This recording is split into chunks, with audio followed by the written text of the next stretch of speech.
Hey guys, I'm back.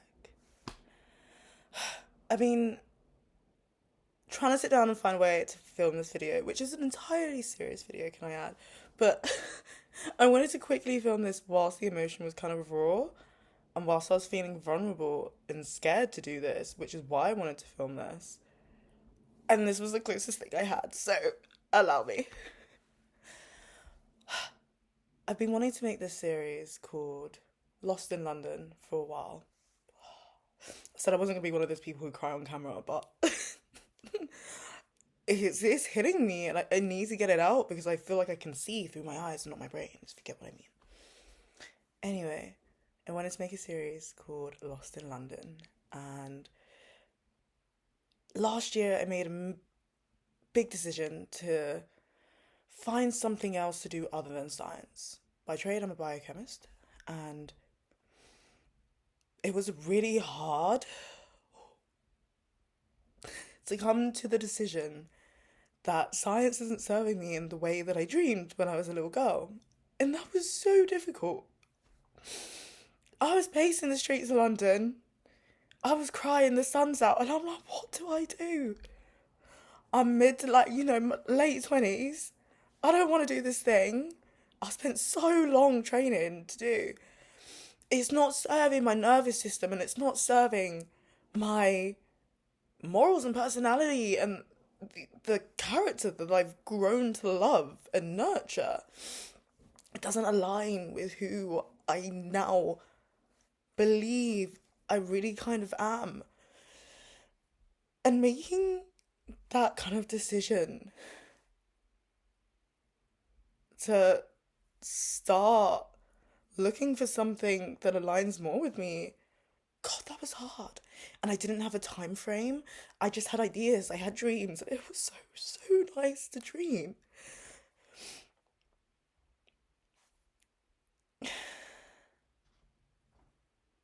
Eventually, eventually I landed on acting. And acting is still something that I want to do massively in my life. I can act at whatever age. But it wasn't, acting to become famous or to do X, Y, and Z. It was kind of reclaiming those masks versions of myself before I got my diagnoses. And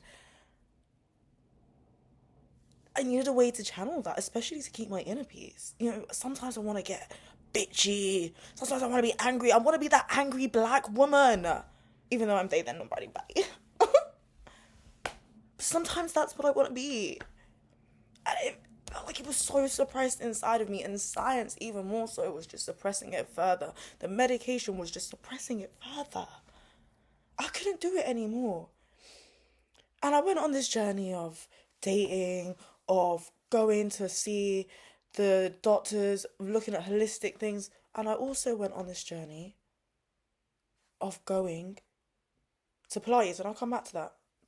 Because acting was something that gave me that confidence. Tapping into acting gave me that confidence to explore those other possible versions of me more, to dream more. And I did get into an acting school. That fell through. That's going to be another thing because, again, right now I'm in a position where I know there are so many opportunities as I age and I grow experience to act. And this is why I'm so excited about this chapter because I'm happy it fell through. At the time, it was painful, of course, but now, and I know hindsight's a beautiful thing, during that period of kind of mourning, for that opportunity, I needed to pick up another hobby. I wanted to try something different, and I've been yearning to try Pilates for a while. And before you go, she become a Pilates baddie. Oh, sorry. A Pilates baddie. Maybe I need to whisper.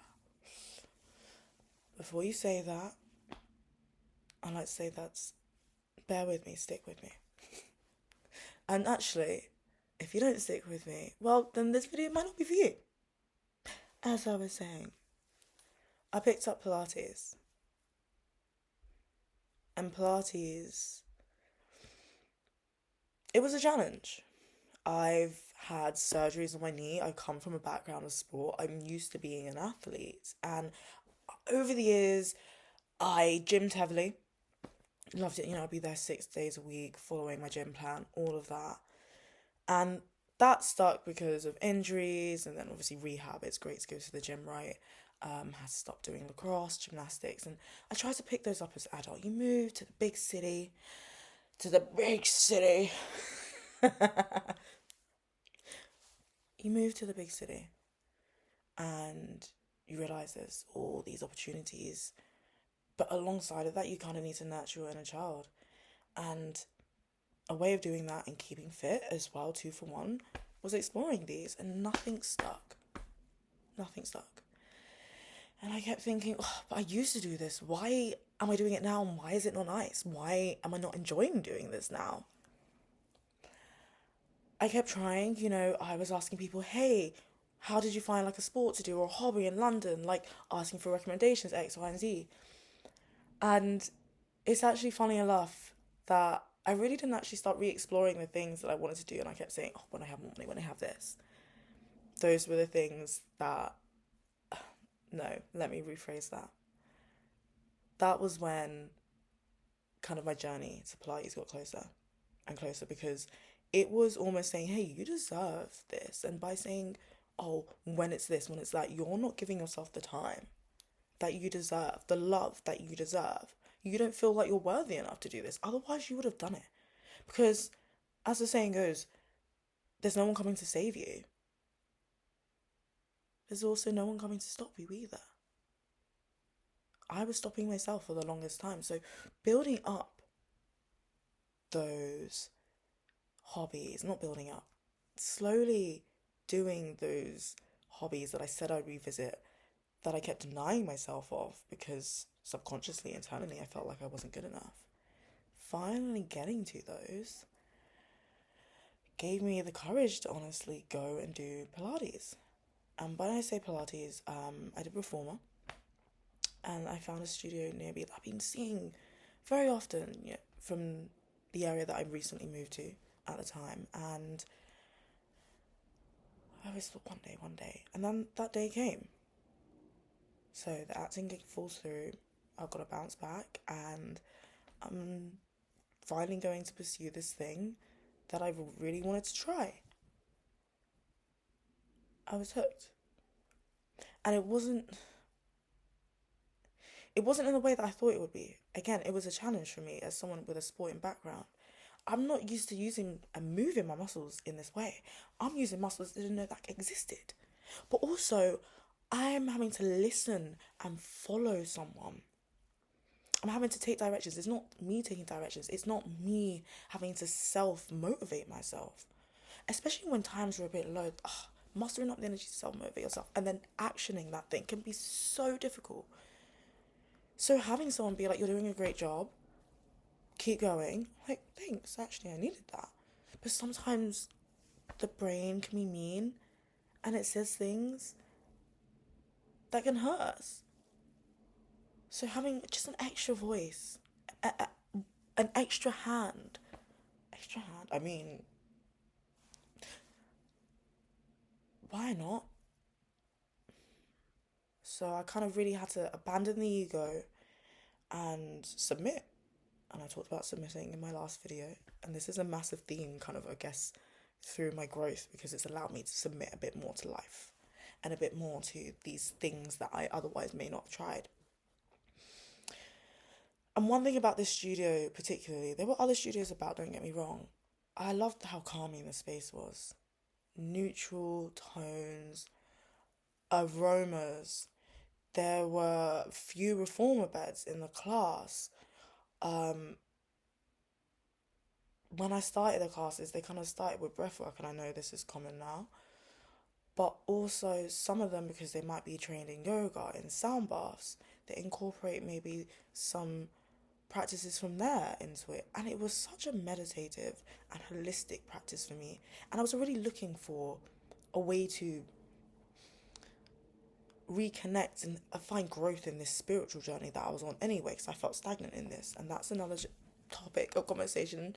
We can do a whole sit down and talk about it. But I finally felt like, oh God.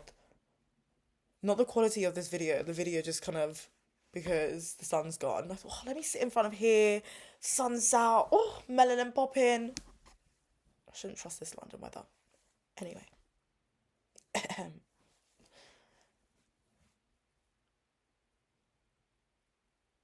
when it came to doing these classes, I realized that it was aligning with not just those physical parts of me that had needed rehab. As I said, I had injuries before, and those stiff parts of me from the new kind of role that I was in, but also the mental and spiritual parts of me that needed healing, that needed growth, that needed holding.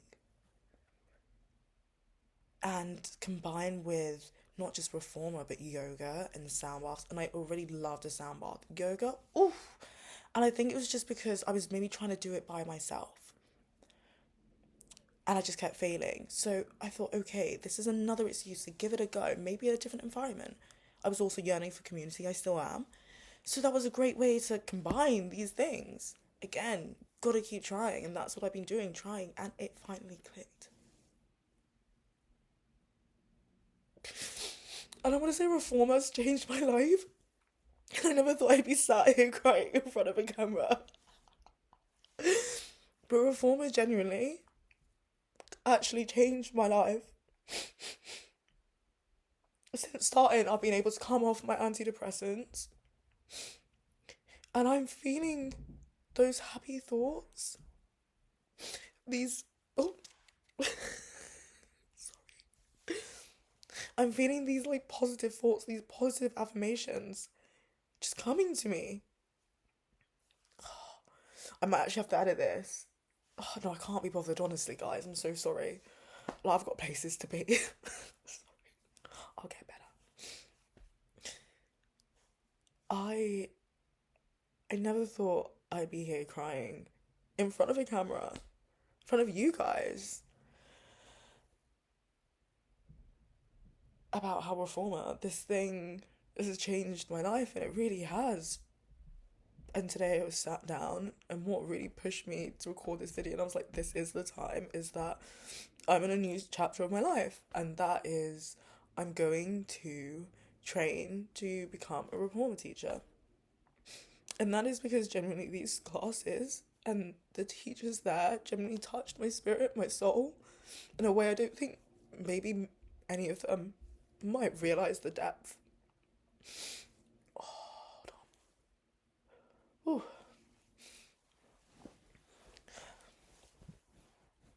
I don't mind having teary eyes, but I don't want to cry. I'm gonna. Right. They changed my way. They changed my life in a way that I didn't think I'd be sat here on a Sunday, itching to go to a class, booking a last minute class, thinking I need to know more about how my body's moving in this because I really want to engage in this exercise. Asking them tips, actually, hey, asking for adjustments, not being scared enough to feel like I deserve to get an adjustment, to get some sort of help from a teacher. Finding myself itching, craving to go, that is what you want from something, right? And I wanted to expand myself past being a scientist, and I have finally found something that I'm like, cool, let's take this risk. So I'm starting training this summer. I'm going to take you on that journey with me as well. In the meantime, I'm going to try and make sure I'm uploading a bit more regularly because I think I've said this and this is happening, but I also kind of want to show other aspects of kind of just my growth, my journey. This is really helping talking to you. The small amount of you that are here viewing. And I really want to kind of document this change, and document this kind of, yeah, this growth and change that I'm in. And for anyone watching that might be lost and thinking, oh, what am I going to do? Just give yourself time and be kind to yourself. And I think just keep trying. You'll know when you'll know. And it's taking me a while. And the only race I'm running is my race. It's so easy to compare ourselves to other people. And I don't have social media. I've deleted Instagram ages ago. I don't use Facebook. I use other apps, don't get me wrong, but I'm not like sat scrolling. And one of those reasons was comparing my life to these picturesque lives I was seeing online. It wasn't bringing me any joy, but B, I don't think it allowed me to really sit, kind of break myself down, because I had to go through that journey like a caterpillar in a cocoon, right?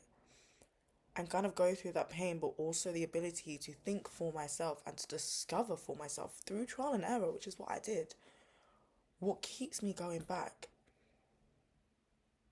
And I think if I was constantly online comparing myself, I maybe would have done something that was performative.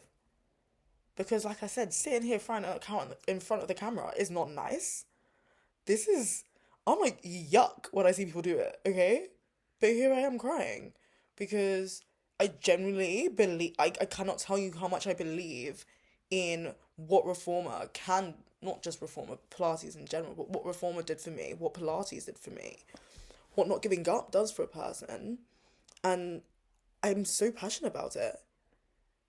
And that's why I'm here crying on camera, because I'm like, God damn.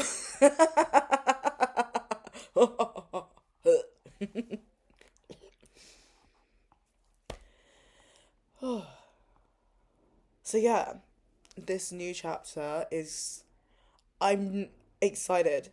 I feel positive about it. I feel like I can smash this out the park because I believe in it. And I want to help others feel like the way it's helped me feel. I want to feel strong. I want to feel powerful. I want to feel confident. I want to feel that itch for something. And if I can help others feel that, oh my gosh, I genuinely think that would warm my heart. Because it's been a very long time since I've had something that's grabbed me like this and has held my heart. And like I said, I wanted to pursue acting, and I'll wrap it up with this. The way I kind of knew that it clicked for me was, hey, this gives you another stream of income with a certification. If you don't use it, at least you gain more knowledge. It is another certification. Who wouldn't want that? I already have a bachelor's. But B, this will allow you to connect so much more with your body and to develop your skills as an actor when you really want to embody a character. This is something that you can do anywhere. And you'll have the knowledge behind that. You can really utilize that. And this is something, again, that could really, I don't know, open some more gateways into having the flexibility to act. But I've got time, and you've got time. We have time, okay? I'm in my late 20s, and I'm pivoting. So whatever age you are, like, don't give up on yourself. Chase that dream if you can. And that's it for me for now. I'm gonna go on a walk and then go to class. And you know what? I love it.